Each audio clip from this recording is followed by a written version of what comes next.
Block पूजासिंह panchayat रे गजपति जिल्लापालक मिलित जनशुणाणी कार्यक्रम अनुष्ठित।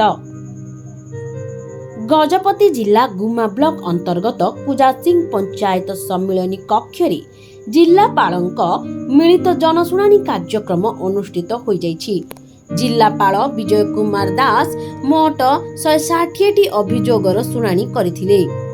सेथि मध्यरु 105टी व्यक्तिगत व 55टी सामूहिक समस्या रहिछि।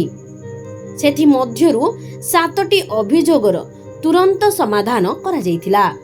एही शुणाणी रे अतिरिक्त जिला आरक्षी अधीक्षक सुनील कुमार महांती, सम्मिलित आदिवासी उन्नयन संस्थार प्रकल्प प्रशासक दिलीप कुमार बेहेरा, गुम्मा गोष्ठी उन्नयन अधिकारी आकाश कुमार पंडा, तहसीलदार प्रसन्न सारस्वत, पारଳାଖେମୁଣ୍ଡି उपखंड आरक्षी अधीक्षक माधवानंद नायक, ब्लॉक अध्यक्षा सुनेमी मंडल, पूजासिंह सरपंच समेत विभिन्न जिला स्तरीय अधिकारी माने उपस्थित थिले।